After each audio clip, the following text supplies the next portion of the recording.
And about the bras, I remember my mother got me one because she could tell I kind of needed one. And I remember when she got me one, a boy sitting behind me flipped my bra strap. Same thing happened to me. And it was really humiliating, but that's a guy whose mother perhaps didn't teach him about respect for girls. Exactly. See, this all comes around. Yeah. Full circle. Exactly. So, I mean,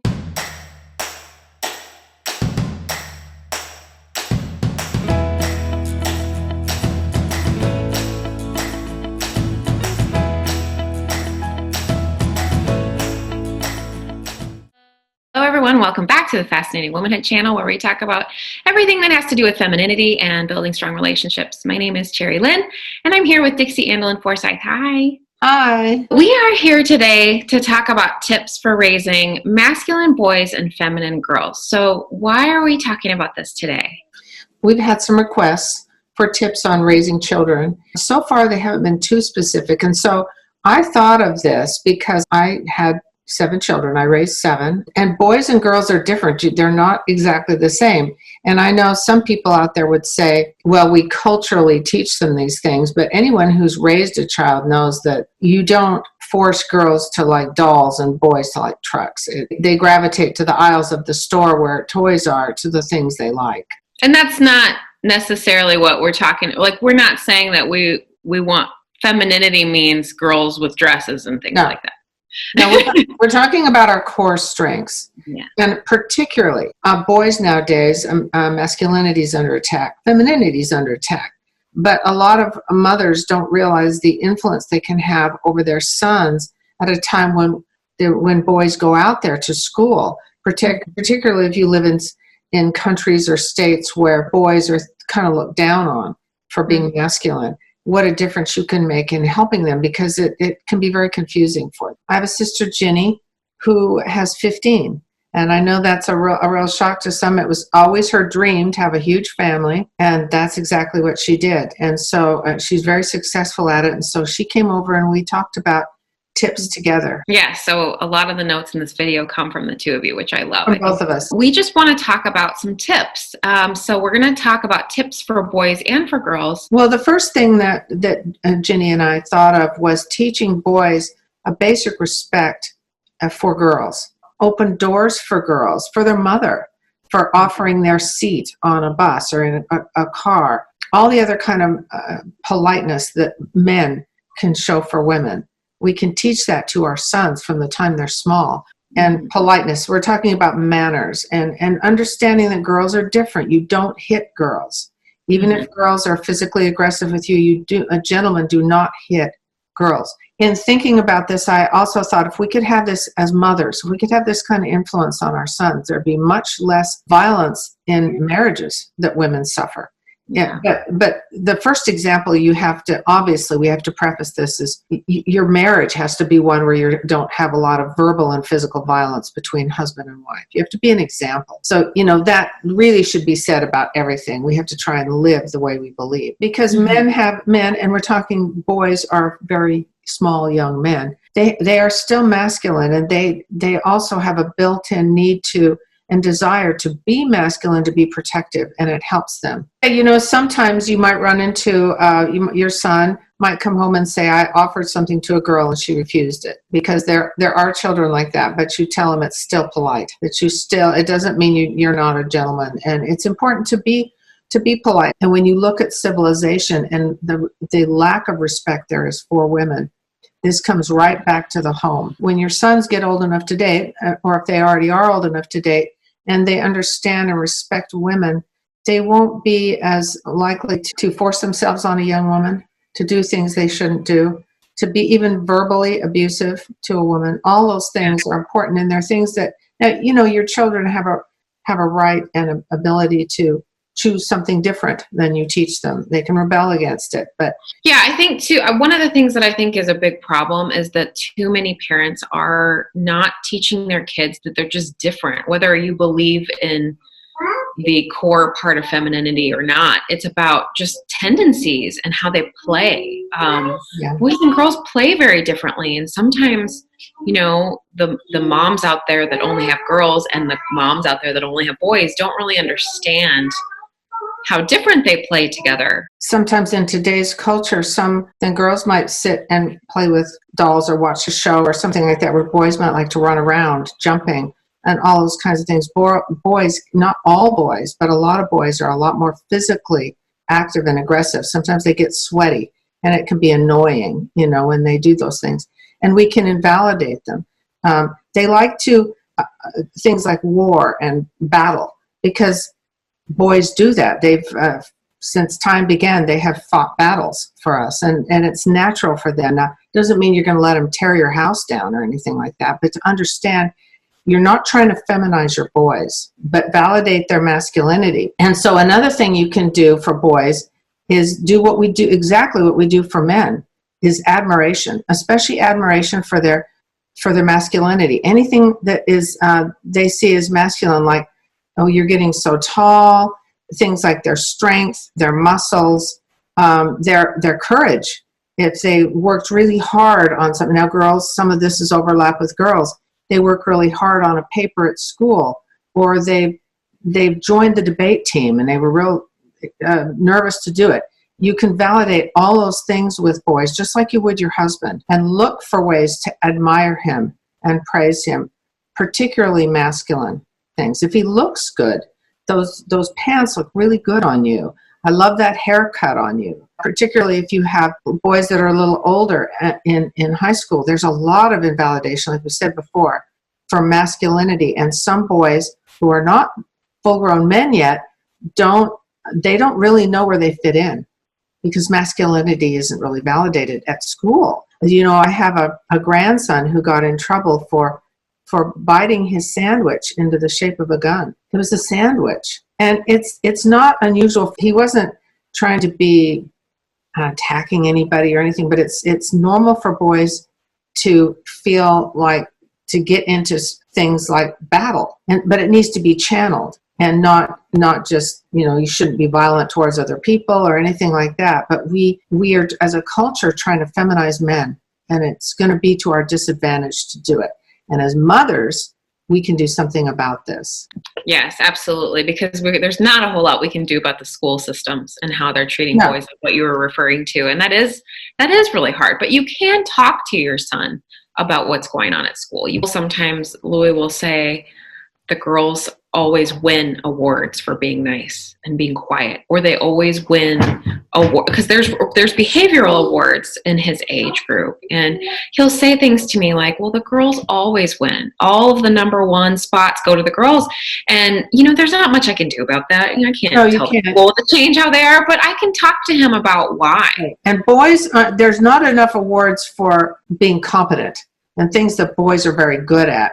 And boys are more roughhousey, they're more rowdy, especially when they're real young. And actually even in high school they can be.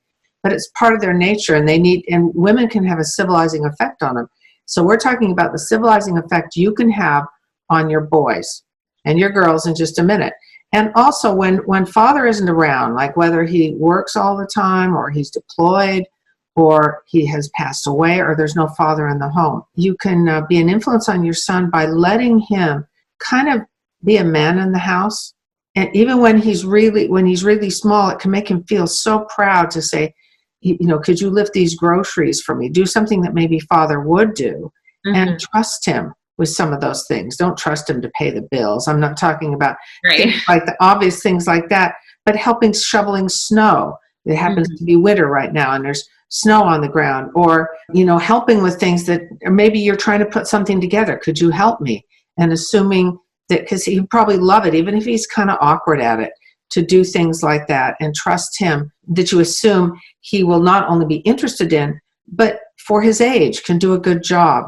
I remember when our kids were younger, I have a son who, we had a shower head that was broken and I needed to call a plumber, and he said, if I fix it, will you give me the money you would have paid the plumber? And I thought, oh, that's interesting. He charged me, he did fix it, and he charged me $20, and the plumber would have been, I know, a lot more than that. I knew enough about Fascinating Womanhood that I knew to show faith in him and didn't say, you're just a teenager, you can't do that. Right. I gave him a chance to do it. Not that I'm a super example at everything, but I remember that as being something that was, I thought I can validate him. As he gets older, and wants to talk about, changes in his body. Like, I have a grandson whose voice is changing. That can be a little embarrassing for boys. I think it's cool. He suddenly has this deep voice, and he's a little uncomfortable with it, but you can validate his voice change. And the fact that he now, because of puberty, needs to wear deodorant. And you need to encourage that. Mothers, we can understand this and help our sons to transition this really well and be better and more responsible men when they're older. And if dad is around, dad can obviously help. We're not trying to say that it's only up to the mothers, but in some cases, you kind of have to just work on you and do what you can do. Right. And some men are real hands-on, and that's great too. But men are fathers and women are mothers. And because we're mothers, we tend to be more sensitive to all these details. And that's why I'm talking to the women, because things like helping to validate all these things, we will think of that quicker usually than men will. And now moving on to girls, how we can help girls and inspire femininity in girls. Femininity is also under attack. So what we can do is we can, first of all, like we said with the boys, we can be a good example of what we need to be. We can be a good example of femininity for our girls and teach them that femininity is one of our strengths. One of the ways you can do this is in validating, just like you do boys, things that girls are naturally interested in, things like dress up. Makeup. When my girls or grandgirls are real little and they see me putting on makeup and they want to, I'll put a little blush on their cheek. Make them think that they're getting more of it. I'll take a dry brush like they're going to put eyeshadow on, but it's actually, there's nothing on it. They actually have a whole line now of cosmetics for toddlers and maybe a little older than toddlers that kids can play with, and it only goes on really lightly, and it's toxic. And all that stuff. Just makes them feel real cute. We would get teased by kids at school if we wore it too early. We didn't wear it to school when we were 6. I didn't even think of it then, but I remember I wore it a little bit too soon, and some of the kids teased me, so I stopped. Another thing you can do with girls, and I remember my mother putting on the Nutcracker when I was little, and that's, of course, ballet. And a lot of little girls love ballet, and she let us pretend to dance to that for hours. And she'd get us little costumes. I sew, and if you can sew, it's really great. I made princess dresses for my girls. Perhaps you remember that. And they wanted to wear them all day, every day. It makes girls feel so feminine. On a little side example, I have my sister Jenny. She has a couple of little grandkids, and they were playing together at her house. One of them had a princess dress on that I actually made, and her little grandson wanted to play with her. And the grandson's mom said, "No, we got to go. You can play with Susie," or whatever her name was, "tomorrow." And she said, "Tomorrow she won't look like that. She wants to play with her today." Beautiful. Because she looked so pretty. And they were like 4 years old. They were little. You can fix their hair. There's such cute things for hair now. I wish there was even more of those when I was raising my kids. Dress up time. Let them try on your shoes. With older girls, you can make a big thing out of their first bra, or when they start having their periods. Make it a special thing that mom and daughter, and instead of something that they're embarrassed of or it's humiliating or something, you can use that time to be even closer to them and getting their first bra and getting more underwear for the time of their periods and teaching them about those things as a special mom and daughter thing and how it's unique to femininity. Shaving legs. Now, that's a big controversy. Some mothers think it's bad for girls to shave their legs. I remember my mother said she let us shave our legs as soon as she thought we were old enough not to cut ourselves. And, about the bras, I remember my mother got me one because she could tell I kind of needed one. And I remember when she got me one, a boy sitting behind me flipped my bra strap. Same thing happened to me. And it was really humiliating, but that's a guy whose mother perhaps didn't teach him about respect for girls. Exactly. See, this all comes around. Yeah. Exactly. So, you're not going to do it perfectly. You can validate their femininity, which is encourage your daughters when they show interest in feminine and maternal things like children, like babies, sewing, cooking, knitting, any of those things that it's not that men can't clean. We're not saying that. And then the other thing, probably in some ways, one of the more important things is taking opportunity when your girls are young to teach them, just like you teach your boys, teach them about understanding men and how boys are different and how they can, especially in girls, start to get interested in boys. Boys need validation. They need to feel competent.